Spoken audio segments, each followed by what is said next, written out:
السلام علیکم ورحمۃ اللہ وبرکاتہ۔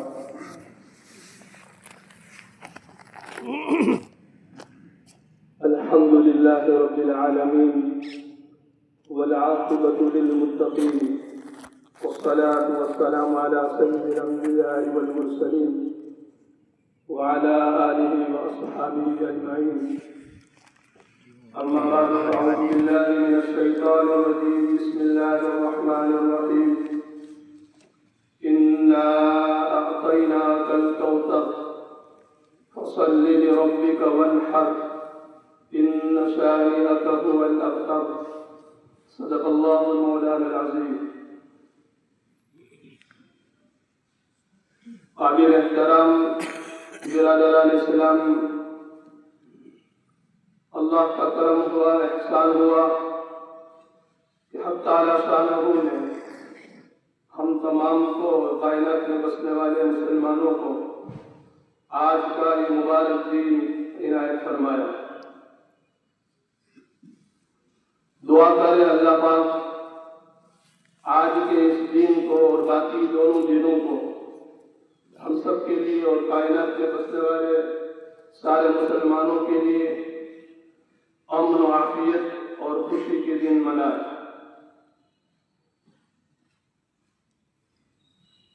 آج کے دن میں حق تعالی شانہ کی طرف سے اپنے بندوں کے اوپر دو حکم، دو عبادتیں ایسی لاگو کرا دی گئی ہیں جو عام دنوں کے اندر یہ عبادتیں نہیں ہوتی ہیں۔ ایک مالی عبادت اور ایک جانی عبادت۔ ایک عبادت تو نماز ہے عید کی، جس کو ادا کرنے کے لیے ہم سب جمع ہوئے ہیں۔ یہ عام دنوں کے اندر اس وقت یہ نماز نہیں ہوتی ہے۔ عید الفطر اور عید الاضحیٰ کے اندر یہ 2 رکعت واجب نماز ہوتی ہے، جو اللہ کی طرف سے بندوں کے لیے خصوصی انعام اور تحفہ ہوتا ہے۔ دوسری عبادت نماز سے فراغت کے بعد آج کے دن میں ہر اس مسلمان کے اوپر جو صاحب نصاب ہو، اللہ پاک نے قربانی کو واجب قرار دیا گیا۔ قربانی کے واجب ہونے کے شرائط میں سے سب سے پہلی شرط ایمان والا ہونا۔ مسلمان کے اوپر، کافر کیونکہ مکلف نہیں، اسی طریقے سے مقیم ہو، قربانی کے دنوں کے اندر مسافر نہ ہو، آزاد ہو، غلام نہ ہو، اور صاحب نصاب۔ کیا مطلب صاحب نصاب ہونے کا؟ جس کے پاس 612 گرام 360 ملی گرام چاندی، تولے کے حساب سے 61 تولہ چاندی، یا اس کی قیمت جو کم و بیش آج کل کے حساب سے 58,000 یا اس سے کچھ کم یا اس سے زائد اتنی رقم، یا پھر ضرورت سے زائد ان کے پاس اتنا سامان ہو، اتنا مال ہو کہ جن کی قیمت 61 تولہ چاندی کے برابر ہو جاتی ہو، تو اس کے اوپر قربانی واجب ہو جاتی ہے۔ بہرحال آج کی 2 عبادتوں میں سے ایک عبادت نماز ہے اور اس کے بعد قربانی ہے، اور ان دونوں عبادتوں کا ذکر اللہ پاک نے سورہ کوثر کے اندر بیان فرمایا، جس کو میں نے آپ اللہ کے سامنے تلاوت کی۔ اِنَّا أَعْطَيْنَاكَ الْكَوْثَرَ فَصَلِّ لِرَبِّكَ وَانْحَرْ إِنَّ شَانِئَكَ هُوَ الْأَبْتَرُ۔ اس سورت کے اندر 2 بڑی عبادتوں کو اللہ پاک نے بیان کیا، ایک جانی عبادت نماز، بدنی عبادت نماز، اور ایک مالی عبادت قربانی۔ فَصَلِّ لِرَبِّكَ وَانْحَرْ، آپ اپنے پروردگار کے لیے نماز پڑھیے اور آپ اپنے پروردگار کے لیے قربانی کیجیے، کیونکہ زمانے جاہلیت کے اندر لوگ بتوں کے نام پر قربانی کیا کرتے تھے۔ تو حق تعالی شانہ نے اس سورت کو نازل فرما کر کے لوگوں کے باطل عقائد کو ختم کر کے اعلان کر دیا کہ جس طریقے سے نماز اللہ کے لیے ہوتی ہے، قربانی بھی صرف اللہ کے لیے ہوگی۔ بھئی اگر شروع ہی سے آپ لوگ پہلی صفوں کو پور کرتے ہوئے بیٹھیں گے تو بڑا فائدہ ہو جائے گا۔ یہ بے ڈھنگا پن جو ہے نا، یہ اچھا نہیں لگتا، اس لیے بڑا مبارک دن ہے، اللہ کی عبادت کے اندر آئے ہیں تو میں بہت ہی ادب اور عظمت کے ساتھ میرے بھائیوں سے کہتا ہوں کہ وہ پہلے ہی سے اپنی صفوں کو پور کرتے ہوئے بیٹھے تاکہ وقت پر جماعت کھڑی ہو جائے اور بعد میں آنے والوں کو بھی پریشانی نہ ہو۔ یہ جو ہے ہمیشہ کے لیے اس کا خیال رکھنا چاہیے۔ یہ ہماری اچھی عادت نہیں ہے کہ اللہ کی ایک فرض کو، ایک اللہ کے حکم کو پورا کرنے کے لیے ہم آئے ہوں اور پیچھے بیٹھ جائیں۔ اس لیے میرے ایمان والے بھائیوں سے بہت ہی مؤدبانہ میں درخواست کرتا ہوں کہ پہلے ہی سے اپنی صفوں کو پور کر لیں۔ اور دوسری بات یہ کہ بیان کے درمیان میں بار بار رکنا اور اعلان کرنا اچھا نہیں لگتا ہے، اس لیے جن ساتھیوں کے ذمے چندہ ہے، خاص کر کے مکاتب کے اساتذہ ہیں، ان کے علاوہ مصلی حضرات ہیں، یہ تھوڑا تعاون فرما لیں کہ ہر سب کے اندر وقت کے اوپر کھڑے ہو کر کے چندہ کر لیں اور عید کی نماز کی فراغت کے بعد جو ہے اپنا چندہ ممبر کے قریب آ کر کے جو جمع کر دیں۔ آج تشریف لائیے، سب جگہ خالی پڑی ہے، سب پر کر دیں۔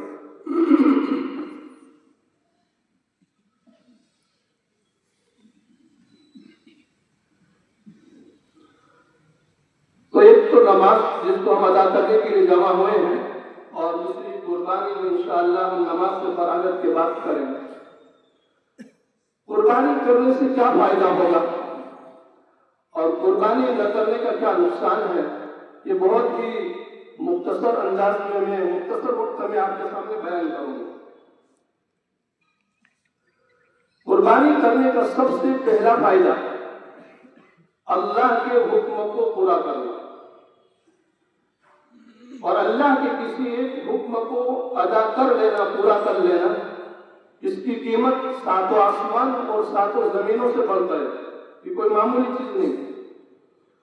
اور اللہ کے خلیل حضرت ابراہیم علیہ السلام کی یہ یادگار سنت اور یہ آپ کا یہ عمل اللہ پاک نے قیامت تک کے لیے صاحب نصاب مسلمانوں کے اوپر واجب قرار دے کر کے اس کو زندہ اور باقی جو رکھا، اس میں علماء نے ایک حکمت یہ لکھی ہے کہ حضرت ابراہیم علیہ السلام نے اللہ کے حکم کی عظمت کو اتنا لیا کہ بیٹے کی محبت کے اوپر، بیٹے کی محبت کو اللہ کے حکم کے لیے قربان کر دیا، اور بیٹا بھی وہ جو بڑھاپے کے عالم کے اندر مانگ کر کے لیا گیا اور اب سہارا بننے والا تھا، اور ایک بیٹا تھا، اور اس کو حکم کرنے کا اور اس کو ذبح کرنے کا اللہ کی طرف سے حکم ہو رہا ہے۔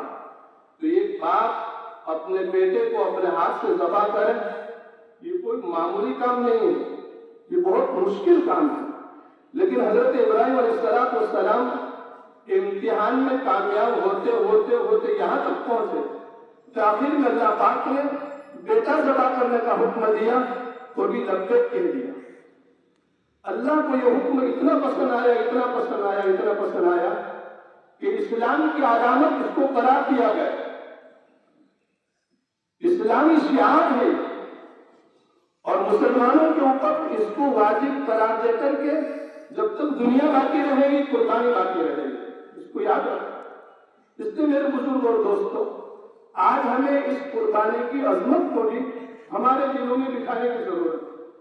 یہ کوئی معمولی چیز نہیں ہے، اس کو کوئی رسمی نہ سمجھے، بلکہ بہت پہلے سے یہ قربانی چلی آ رہی ہے۔ میں نے کل جمعہ کے بیان کے اندر پوری تاریخ بیان کی تھی، حضرت آدم علیہ السلام کے زمانے سے قربانی شروع ہو چکی ہے، لیکن اللہ کے خلیل حضرت ابراہیم علیہ السلام کے اس واقعے کے بعد اللہ پاک نے باضابطہ مسلمانوں کے اوپر واجب قرار دے کر کے اسلام کی نشانی اور علامت اس کو بنا دیا۔ کہ جب تک دنیا باقی رہے گی میرے خلیل کی یاد باقی رہے گی۔ آج لوگوں نے اس قربانی کو بھی آن لائن کر دیا۔ یہ قربانی میرے بزرگوں اور دوستوں، میں تو ہمیشہ کھل کر کہتا ہوں اور کبھی بات کہتا ہوں، قربانی کا مذاق مت کرو، صاف کہتا ہوں۔ یہ میں آج کہہ رہا ہوں، اگر زندگی رہے گی انشاءاللہ تو ہم سب دیکھیں گے، اور آپ میں سے یا میں اگر چلے گئے تو یاد کریں گے کہ یہ بات بالکل صحیح ہے۔ قربانی کو اتنی ہلکی قرار دینا اور قربانی کے لیے ایسا ماحول تیار کرنا کہ جس کی وجہ سے لوگ قربانی کو معمولی سمجھے، میرے بزرگ اور دوستوں، یہ تو اللہ کے حکم کی عظمت کے خلاف کام ہو رہا ہے۔ اس لیے قربانی کو اہمیت دینے کی ضرورت ہے، قربانی کے رواج کو ایک عام کرنے کی ضرورت ہے، ایک ماحول بنانے کی ضرورت ہے، زیادہ سے زیادہ دل کھول کر دل کی خوشی سے کرنے کی ضرورت ہے، تاکہ ہماری نئی نسل کو بھی پتہ چل جائے کہ کیا قربانی ہے۔ اگر ہم نے سستے کرانے کے خیال سے 1200 1500 دوسرے شہر کے اندر ہم بیچتے رہے اور ہم نے یہ سمجھ لیا کہ ہماری قربانی ہو گئی، یاد رکھو میرے دوستوں، ایک وقت وہ آئے گا کہ ہماری نسل اس قربانی کو بالکل بھول جائے، ہماری نسل کو پتہ نہیں چلے گا کہ قربانی کیا چیز ہے۔ یہ قربانی تو ہماری جان کا بدلہ ہے، یہ تو ہماری جان کا فدیہ ہے۔ اللہ پاک نے حضرت ابراہیم علیہ السلام کو اپنا بیٹا ذبح کرنے کو کہا تھا، اور حضرت ابراہیم علیہ السلام تیار ہو گئے تھے۔ اللہ پاک نے بہت ہی کرم فرمایا اور رحم فرمایا، اور اللہ پاک نے اس بیٹے کی قربانی کی عوض میں جنت سے دمبا بھیجا، اور اس یادگار کو باقی رکھنے کے لیے مسلمانوں کے اوپر واجب قرار دے کر کے اس کو زندہ رکھا۔ میرے بزرگ اور دوستوں، یہ تو ہماری جان کا بدلہ ہے۔ اگر اللہ کے خلیل حضرت ابراہیم علیہ السلام کی گردن کے اور ان کے بیٹے کی گردن کے اوپر اگر چھری پھری جاتی تو بیٹے کی قربانی ہم نے دینی پڑتی، لیکن اللہ پاک نے فرمایا کہ تم نے بیٹا ذبح کرنے کے لیے تم تیار ہو گئے، اب تم ان کے بدلے میں جانور ذبح کرو گے، میں تم کو وہ ثواب دوں گا جو بیٹے کو ذبح کرنے پر آپ کو ملتا ہے۔ بھائی چلنے والے کھڑے ہو جائیں۔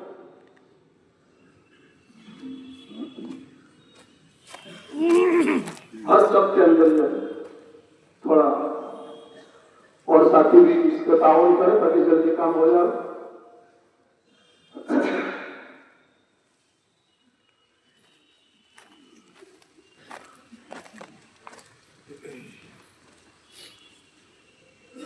بھائی دوسری صفوں میں بھی جو ہے اگر مکاتب کے اساتذہ اور دیگر ساتھی بھی تھوڑا تعاون کر لیں، ان شاء اللہ بڑا فائدہ ہو جائے گا، جلدی کام ہو جائے گا۔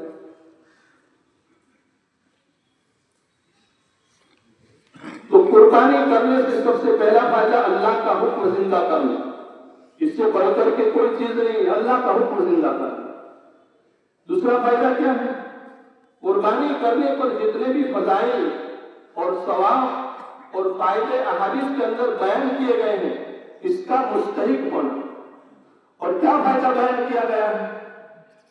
قربانی کے لیے جانور کے خون کا قطرہ زمین کے اوپر گرنے سے پہلے اللہ پاک اس قربانی کرنے والے کی مغفرت فرما دیتے ہیں۔ قربانی کے جانور کے جسم کے اوپر جتنے بال ہیں، ہر بال کے بدلے میں ان کو ایک نیکی ملے گی۔ کل قیامت کے دن اس کا خون، گوشت اور ان کی ساری چیزیں توڑ کر کے ان کے وزن کے برابر ان کو نیکیاں دی جائیں گی۔ اور میرے بزرگ اور دوستوں نے فضیلت کی بات سنا، ایک عجیب حدیث میں نے پڑھی۔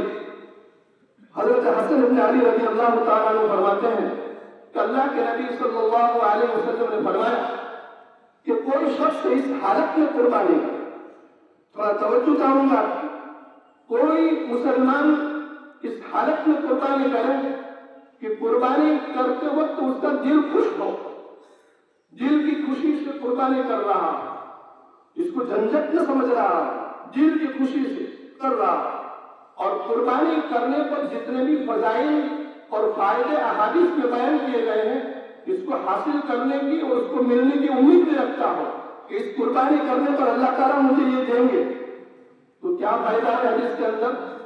کل قیامت کے دن قربانی کا جانور اس کے لیے جہنم سے آڑ بنے، جہنم سے بچاؤ کا سبب اور ذریعہ بنے گا اور جنت میں لے جانے والی چیز بنے گا۔ یہ معمولی چیز نہیں میرے بزرگ اور دوستوں، آج ہمیں نیکیوں کا بھاؤ معلوم نہیں، جنت کی نعمتوں کا استحضار ہمارے سامنے نہیں۔ کل قیامت کے دن جب کہ نفسی نفسی کا عالم ہوگا اور ایک نیکی کی ضرورت پڑے گی، اس وقت ہمیں پتا چلے گا کہ نیکیوں کی کیا قیمت ہے۔ آج ہم 1000 1200 1500 لکھوا کر کے یہ سمجھ لیتے ہیں کہ ہم نے بہت بڑا کام کر لیا۔ میرے بزرگ اور دوستوں، میں ان حضرات سے بھی کہوں گا جو ایسا ماحول بناتے ہیں ان کو اپنے اس عمل سے بات آ جانا چاہیے۔ یہ کوئی اچھا کام نہیں کر رہے ہیں۔ جائز ہونا، صحیح ہو جانا، قربانی کا ادا ہو جانا یہ الگ چیز ہے، لیکن قربانی کے ذریعے سے حق تعالیٰ شاہ جو چاہتے ہیں وہ مقصد خود ہو رہا، قربانی کا مقصد حاصل نہیں ہو رہا۔ اگر اس کو زیادہ رواج کیا گیا اور یہ چیز عام ہو گئی تو پھر ہماری نئی نسل کے اندر سے یہ قربانی بالکل ختم ہو جائے گی، بالکل ختم ہو جائے گی۔ میں آپ کو بتاؤں، یہ وہ زمانہ تھا کہ ہمارے باپ دادا جو پورا دن مزدوری کرتے تھے، محنت کرتے تھے، بہت کام کرتے تھے، بہت تھوڑا کماتے تھے، لیکن میرے بزرگ اور دوستوں دل کی خوشی کے ساتھ ہر گھر کے اوپر بکرا قربان ہوتا تھا۔ یہ مجمع اس میں سے بہت سارے لوگ جو ہیں اس بات کی تصدیق کریں گے، ہمارے باپ دادا قبروں کے اندر چلے گئے، کیا ان کے پاس آمدنی تھی؟ بہت مہنگائی کا زمانہ تھا کچھ نہیں۔ آج ہمارے پاس جتنا مال ہے اور جتنی مالی فراوانی ہے ان لوگوں نے ایسا سوچا بھی نہیں تھا، لیکن الحمدللہ ہر گھر کے اوپر قربانی ہوتی تھی اور ایک عجیب ماحول تھا، ایک عجیب شان تھی بقرعید کی۔ اور آج اس کو بگاڑنے کی اور اس کو ختم کرنے کی لوگ کوشش کر رہے ہیں۔ اس لیے میرے بزرگ اور دوستوں، وقت نہیں ہے، بہت ہی مختصر وقت کے اندر میں یہ موٹی موٹی باتیں آپ کو کہہ رہا ہوں۔ قربانی کی عظمت کو سمجھیے، اپنے گھر کے آنگن کے اندر قربانی کیجیے، اپنے ہاتھ سے قربانی کیجیے، اپنے بچوں کے سامنے، اپنے عورتوں کے سامنے قربانی کیجیے۔ اللہ نے مال دیا ہے، دل کھول کر کے قربانی کیجیے۔ آج دنیا کے لیے اور رسومات کے اندر، خرافات کے اندر جہاں کوئی اللہ کا وعدہ نہیں ہے، منگنی کے موقع پر، شادیوں کے موقع پر کوئی غریب غریب نظر نہیں آتا ہے، جتنے ہو سکتا ہے وہ اپنے مال کو برباد کر دیتا ہے۔ میرے بزرگ اور دوستوں، اور آج ہماری رہبری اس طریقے سے کی جاتی ہے کہ آپ غریب ہیں اس لیے آپ کی قربانی وہاں ہو جائے گی، بلکہ میں تو یہ کہوں گا یہ موقع تو وہ تھا کہ اس مسلمان کو یہ کہا جائے کہ بھائی دیکھ، دنیا کے لیے آپ نے کتنا مال خرچ کیا، یہ اللہ کے دین کی نسبت پر، اللہ کی رضا کی نسبت پر یہ خرچ کرنے کا موقع ہے۔ کل قیامت کے دن اس کا عوض آپ کو ملے گا، کل قیامت کے دن اس کا بدلہ آپ کو ملے گا، جہنم سے بچاؤ کا سبب بنے گا، جنت میں جانے کا ذریعہ بنے گا۔ اس لیے اللہ نے مال دیا ہے تو دل کھول کر کے قربانی کیجیے۔ اگر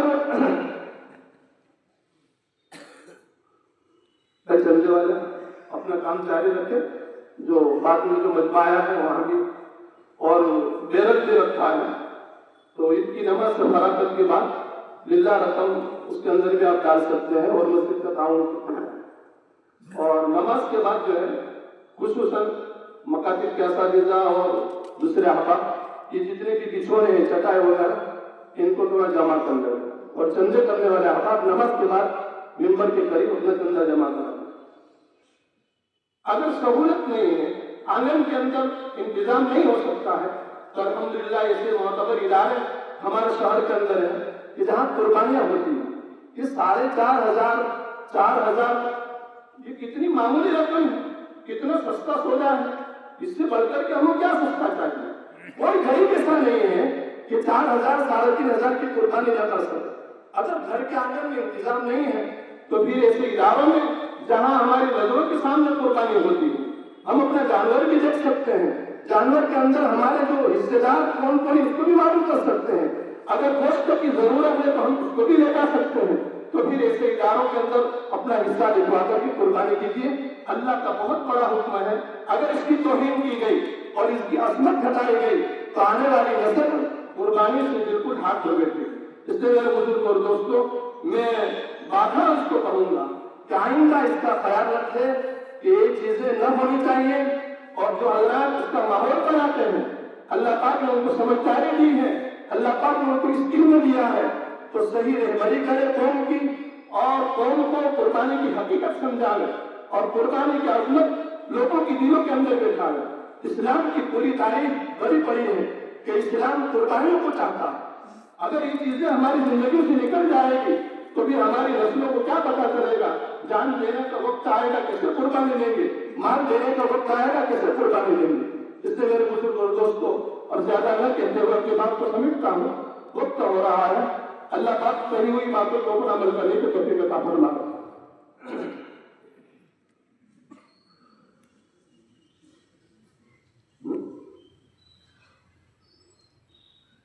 مسجد کے اندر بھی جاتے ہی پورا دارالقرآن کا جو میدان ہے یہ بھی خالی ہے، اور مسجد کے اندر بھی سارا نظم ہے۔ میں بہت ساری باتیں مجھے کہنے کی وقت ہو رہا ہے۔ ایک اعلان تو بیت المال کی طرف سے کل بھی آیا تھا جمعہ میں بھی۔ دیکھو دونوں عیدیں جو ہیں، عید الفطر اور عید الاضحیٰ، یہ مسلمانوں کے لیے خوشی اور عید کے دن قرار دیے گئے ہیں۔ حضرت مولانا منظور صاحب نعمانی متضل العالی یہ معرف الحدیث کے اندر ایک حدیث کی شرح میں لکھتے ہیں کہ اگر مسلمان اپنے دونوں تہواروں کو، اپنی دونوں عیدوں کو اگر اسلامی تعلیمات کے مطابق اگر اس کو کر کے دکھلا رہے تو پھر پوری دنیا کے اندر اسلام کا تعارف کرانے کی ضرورت نہیں۔ اس لیے کسی قوم کا جو مذہبی تہوار ہوتا ہے وہ اس کے اندر کی جذبات کا اظہار کرتا ہے۔ اگر ہم ہماری عیدیں غلط منائیں گے اور اسلامی تعلیمات کے خلاف اگر منائیں گے تو پھر دنیا کے سامنے اسلام کا تعارف غلط ہوگا۔ اس لیے ہم اسلامی تعلیمات کے مطابق اپنی عیدوں کو منائیں۔ واسی عید کے دن اور اس کے بعد کے دنوں کے اندر عام جو ایسی نامناسب جگہوں کے اندر جانے کا ایک ماحول عورتوں کے اندر ہوتا ہے، نوجوانوں کے اندر ہوتا ہے، اس کو بالکل ختم کرنے کی ضرورت ہے۔ اگر کوئی ایسا واقعہ پیش آ گیا، کوئی حادثہ پیش آ گیا تو اس کا ذمہ دار کون ہوگا؟ ہم ہی ذمہ دار ہوں گے۔ اس لیے اس کے اوپر توجہ دی جائے، یہ کام نہ کیا جائے۔ قربانی کے جانور کی کھالیں دارالعلوم کے اندر جمع کرنے کا نظم ہے، اس لیے خود چل کر کے اپنے جانوروں کی کھالیں دارالعلوم کے اندر پہنچاویں، اور ہو سکے تو لکھا رسید بنا کر کے مزید احسان کریں۔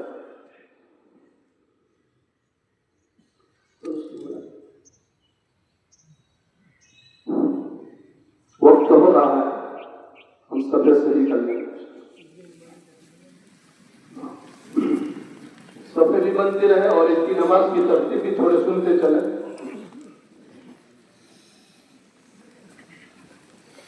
بھائی باہر گیٹ کے پاس مجمع بیچارہ کھڑا ہے، وہ سمجھتا ہے کہ جگہ نہیں، بہت ساری جگہ۔ یہ دارالقرآن کا پورا میدان خالی ہے، مسجد کے اندر کا حصہ ہے۔ جلدی جلدی آگے بڑھے اور اپنی صفوں کو پور کرے تاکہ بعد میں آنے والا مجمع جو ہے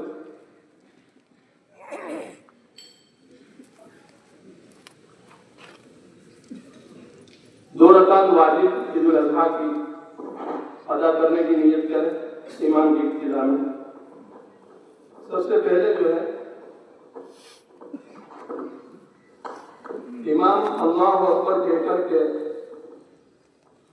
کانوں تک ہاتھ اٹھا کر کے باندھے ہوئے کے ساتھ اللہ اکبر کہتے ہوئے اپنے ہاتھوں کو باندھ لیں۔ یہ تکبیر تحریمہ ہوگی۔ اس تکبیر کے بعد ہم ثنا پڑھ لیں گے اور پھر جو ہے ثنا سے فارغ ہونے کے بعد قرات نہیں ہوگی بلکہ لگاتار 3 تکبیریں ہوگی جو زائد واجب تکبیریں ہوگی۔ تینوں میں ہاتھ اٹھانا ہے لیکن دونوں میں ہاتھ اٹھا کر کے چھوڑ دیں گے اور تیسری میں ہاتھ اٹھا کر کے باندھ لیں گے۔ سورہ فاتحہ ہوگی، سورت پڑھی جائے گی۔ رکعت پوری ہونے کے بعد دوسری رکعت کے اندر جب قرات سے فارغ ہو جائیں گے تو قرات سے فراغت کے بعد ہمیں رکوع میں نہیں جانا ہے بلکہ امام کل 4 تکبیریں کہے گا، اس میں 3 تکبیر زائد واجب ہوگی۔ ان تینوں کے اندر ہاتھ اٹھا کر کے چھوڑ دینا ہے اور چوتھی تکبیر رکوع کی ہوگی، بغیر ہاتھ اٹھائے ہوئے رکوع میں چلا جانا ہے۔ نماز سے فراغت کے بعد مختصر دعا کے بعد خطبہ ہوگا۔ خطبہ سننا واجب ہے، اس لیے تمام حضرات جو ہے خطبہ سن کر کے بہت اطمینان کے ساتھ تشریف لے جائیں۔ قربانی کرنے کے بعد جو صفائی کا خاص اہتمام کرے، مصنون طریقے کے مطابق جانوروں کے ساتھ اچھا برتاؤ کر کے قربانی صحیح کرے، مستحق تک گوشت تک پہنچانے کا نظم کرے۔ اللہ پاک ہم تمام کو عمل کرنے کی توفیق عطا فرمائے۔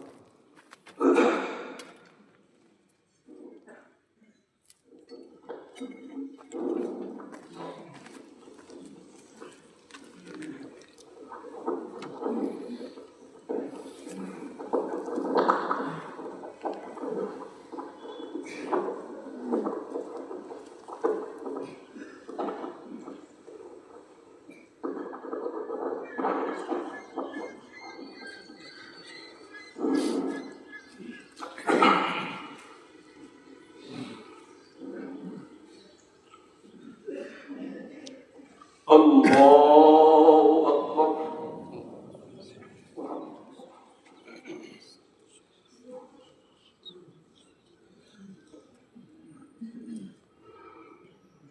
اللہ اکبر۔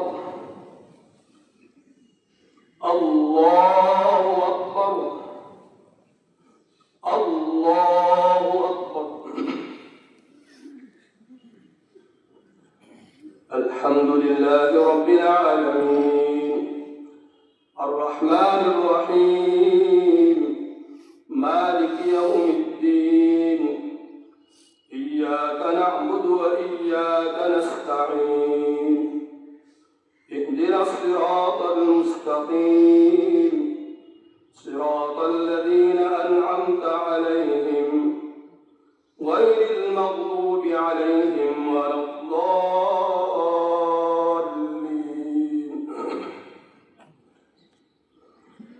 والتين والزيتون وطور سينين وهذا البلد الأمين لقد خلقنا الإنسان في أحسن تقويم ثم رددناه أسفل سافلين إلا الذين آمنوا وعملوا الصالحات فلهم أجر غير ممنون فما يكذبك بعد بالدين أليس الله بأحكم الحاكمين الله أكبر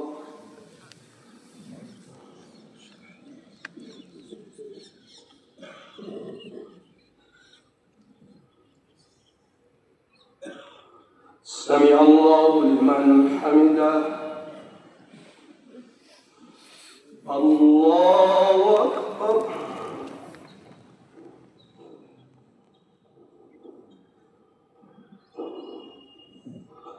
الله أكبر الله أكبر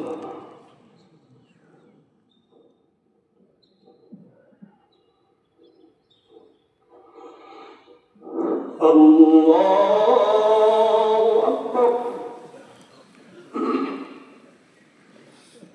الحمد لله رب العالمين الرحمن الرحيم مالك يوم الدين إياك نعبد وإياك نستعين اهدنا الصراط المستقيم صراط الذين أنعمت عليهم غير المغضوب عليهم ولا الضالين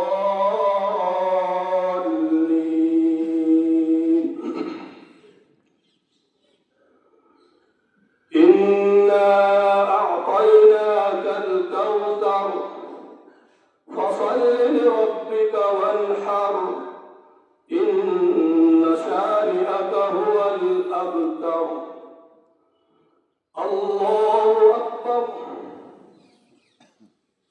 الله أكبر الله أكبر الله أكبر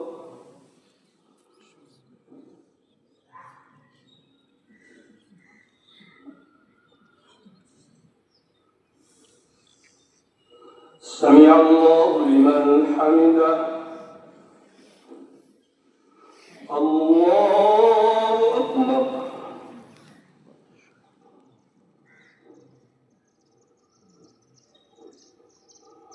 اللہ اکبر اللہ اکبر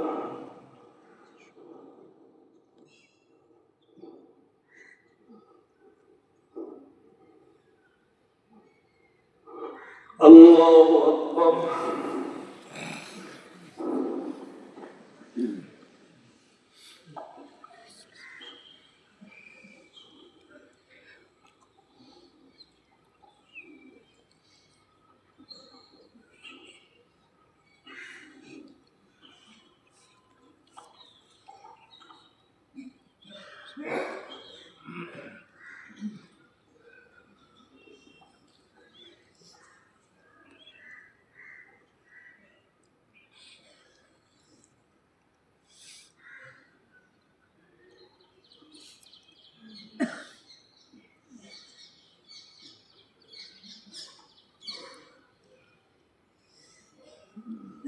السلام علیکم ورحمۃ اللہ السلام علیکم ورحمۃ اللہ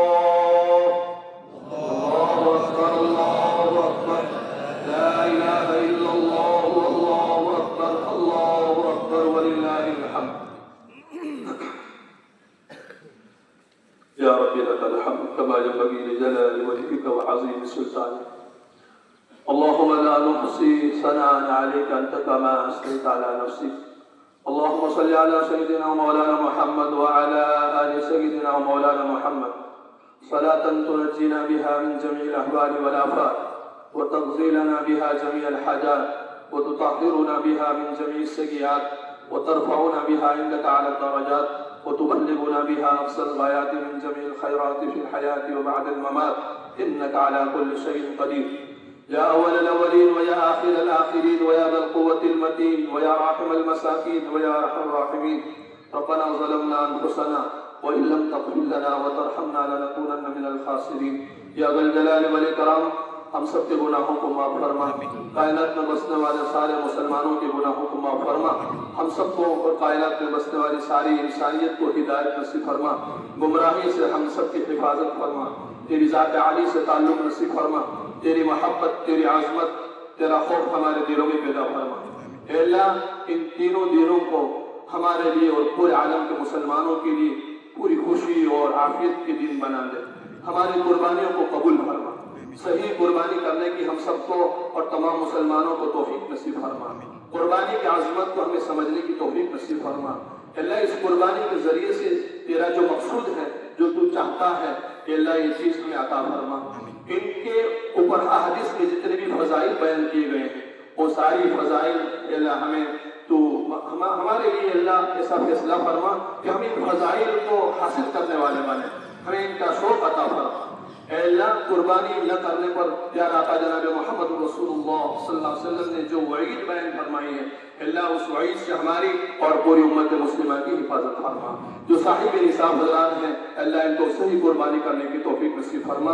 ان دنوں کو اسلامی تعلیمات کے مطابق ہمیں گزارنے کی توفیق نصیب فرما پیارا آقا جناب محمد رسول اللہ صلی اللہ علیہ وسلم نے جتنے خیر کی بھلائی کی عافیت کی دعائیں مانگی ہیں ساری دعائیں ہمارے حق میں پوری امت کے حق میں قبول فرما جن شرور آفات بلیات مصائب امراض سے پناہ چاہی ان تمام چیزوں سے ہماری اور پوری امت کی پوری حفاظت فرما تمام حجاج کرام پوری دنیا سے حج بیت اللہ کے لیے گئے ہیں اللہ ان تمام کے سفر کو آسان فرما قبول فرما ان کی دعاؤں کے اندر ہمارا اور پوری امت کا حصہ نصیب فرما اے اللہ ان کے لیے سہولت عطا فرما اے اللہ ان کے لیے سہولت عطا فرما ہماری دعا کو مذہب اپنے فضل سے کرم سے پیارا آقا جناب محمد رسول اللہ صلی اللہ علیہ وسلم کے صدقے میں قبول فرما یا رب لک الحمد کما ينبغي لجلال وجهك وعظیم سلطانك یا رب صل وسلم دائما ابدا على حبیبك خیر الخلق كلهم سبحان ربك رب العزة عما يصفون وسلام على المرسلين والحمد لله رب العالمين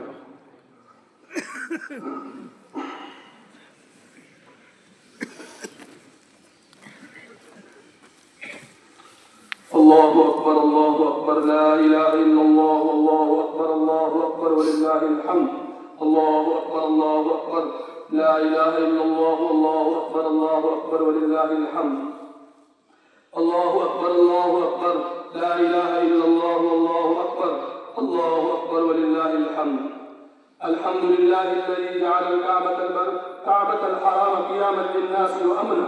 الله أكبر الله أكبر، لا إله إلا الله والله أكبر الله أكبر ولله الحمد. وجعل الحج والعمرة للنجاة عونا. الله أكبر الله أكبر، لا إله إلا الله والله أكبر الله أكبر ولله الحمد. أشهد أن لا إله إلا الله وحده لا شريك له ولا عدل.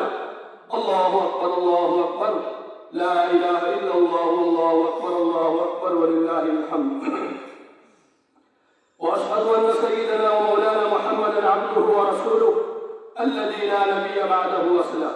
الله أكبر الله أكبر، لا إله إلا الله والله أكبر الله أكبر ولله الحمد. وصلى الله عليه وعلى آله الطاهرين وأصحابه وأتباعه الذين نالوا بصحبته فضلا. الله أكبر الله أكبر، لا إله إلا الله والله أكبر الله أكبر ولله الحمد. أما بعد، فيا معشر الإخوان، توبوا إلى الله واستغفروه من كل عصيان. الله أكبر الله أكبر، لا إله إلا الله والله أكبر الله أكبر ولله الحمد.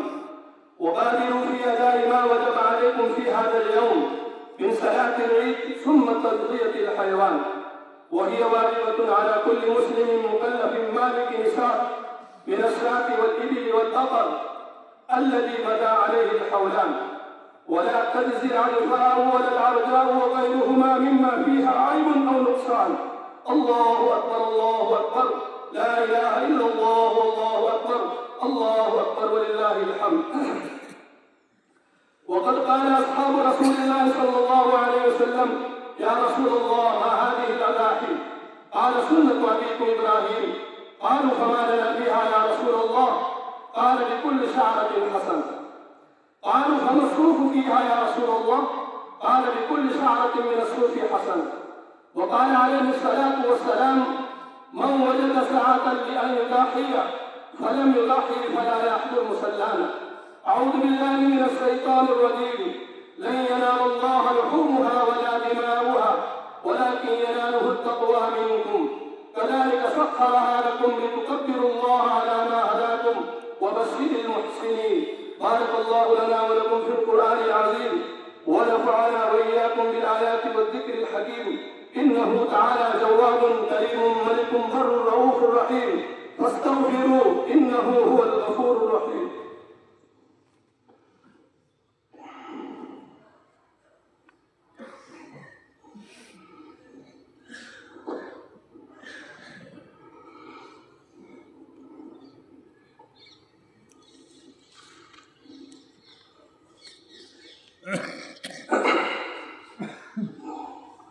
الحمد لله نحمده ونستعينه ونستغفره ونؤمن به ونتوكل عليه، ونعوذ بالله من شرور أنفسنا ومن سيئات أعمالنا. من يهده الله فلا مضل له ومن يضلله فلا هادي له، ونشهد أن لا إله إلا الله وحده لا شريك له، ونشهد أن محمدا عبده ورسوله. أعوذ بالله من الشيطان الرجيم. إن الله وملائكته يصلون على النبي يا أيها الذين آمنوا صلوا عليه وسلموا تسليما. اللهم صل على محمد وعلى آل محمد بعدد من صلى وصام، وصل على محمد وعلى آل محمد بعدد من قعد وقام.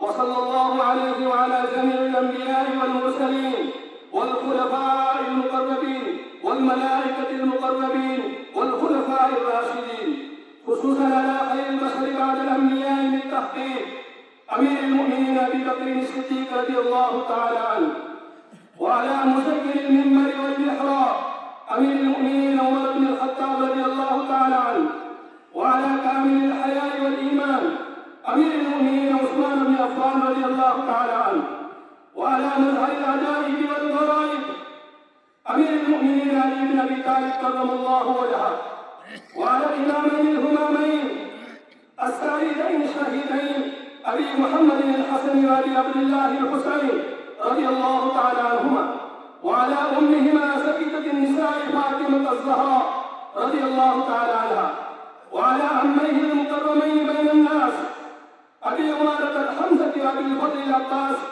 رضي الله تعالى عنهما، وعلى الستة الباقية من العشرة المبشرة وسائر المهاجرين والأنصار والتابعين الأبرار الأخيار إلى يوم القرار رضوان الله تعالى عليهم أجمعين. اللهم اغفر لي ولوالدي ولجميع المؤمنين والمؤمنات والمسلمين والمسلمات إنك سميع مجيب الدعوات. اللهم أيد المسلمين بالإمام العادل والخير والطاعات واتباع سنن سيد الموجودات. اللهم انصر من نصر دين محمد صلى الله عليه وسلم واجعلنا منهم، واخذل من خذل دين محمد صلى الله عليه وسلم ولا تجعلنا منهم. عباد الله رحمكم الله، إن الله يأمر بالعدل والإحسان وإيتاء ذي القربى وينهى عن الفحشاء والمنكر والبغي يعظكم لعلكم تذكرون. اذكروا الله يذكركم وادعوه يستجب لكم، ولذكر الله تعالى أعلى وأولى وأعز وأجل وأتم وأهم وأكبر. الله أكبر الله أكبر، لا إله إلا الله والله أكبر، الله أكبر ولله الحمد. الله أكبر الله أكبر، لا إله إلا الله والله أكبر، الله أكبر ولله الحمد. الله أكبر الله أكبر، لا إله إلا الله والله أكبر، الله أكبر ولله الحمد. Perjalanan kemarinan sama orang Malaysia.